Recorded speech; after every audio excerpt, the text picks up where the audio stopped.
seeing behind me is one of multiple locations that have been burning in Kenosha, Wisconsin. Largely peaceful demonstrations.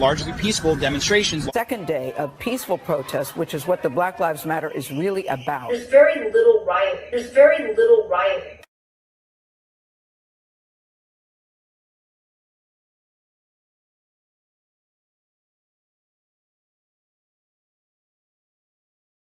It was going to be a disaster, but I didn't know what a disaster looked like till I saw it. This is a business that my parents started 40 years ago, small, out of their garage. You didn't do anything to anybody.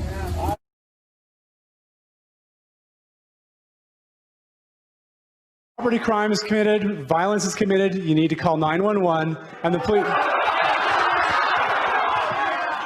You said call 911.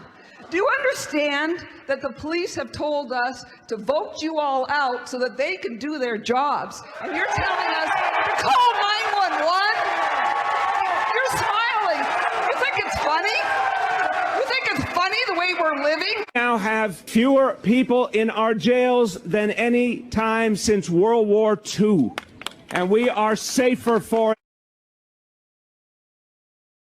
Safer for it? Is that some kind of sick joke? Overall shootings for July have spiked 177%. Murders are up 59%. Burglaries are up 31%. Between Thursday and Saturday last week, 49 people were shot in a 48-hour period. That's 5 times more than the same period last year. That rivals Chicago levels. President Trump is hinting at a possible federal intervention after another surge in shootings across New York City. A 7-year-old girl was wounded and a 19-year-old woman was murdered. And we are safer for it. So much built up anger and sadness, not just because of 5 minutes of horror, but 400 years. But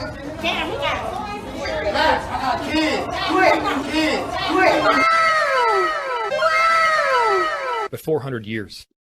I just don't even know why there aren't uprisings all over the country, and maybe there will be.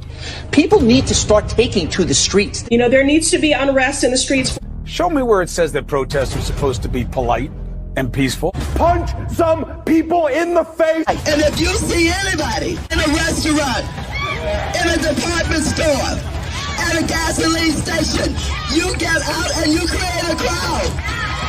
And you push back on them. And you tell them they're not welcome. I'm saying to you, we have not called for the killing of white people, at least for now.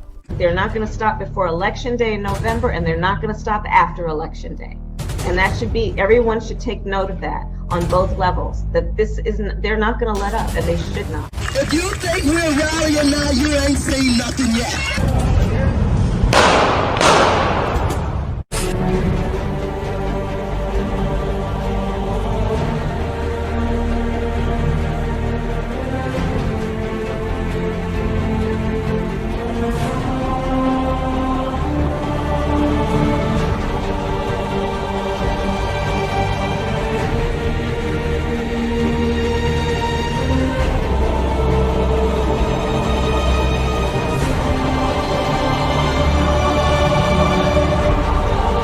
I hate this, but it's the way it is. The left has politicized everything.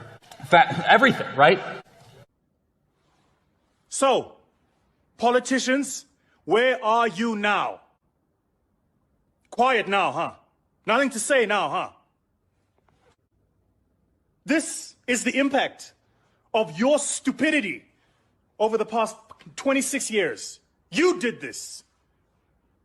Because if you had built a country that was inclusive with an economy that was growing, we could have survived this shit. Poverty is 100% caused by politicians. It is that formula which politicians in this country are deadly opposed to, because it effectively means that people become free and independent of mostly politicians. If we have those three things, people become free and independent of politicians. And when you have a politics of envy and control, then you cannot have a free society of largely middle-class people. They cannot, as politicians, in their view, risk that. They've taken politics into everything. We say you do not bring politics, religion at the dinner table and all this. Guess what? We now have to be activists in everything we do. Where we shop, what we buy, where we go to church, how we communicate, where we send our kids to school. Now we have to be 24/7, 365 activists. That's right. Everything that you do has to reflect your value system. There is now nothing they have not touched. There's now nothing we are not going to touch. Every single decision you make must reflect your worldview. You start to understand that our rights are natural, that come from God, not from government. And maybe it also opens and liberates conversation. Maybe all of a sudden you realize that it's going to be free people in a free society that are going to come across to the best solutions, not these bureaucratic, top-down orders that have just so much harm and pain and suffering on people.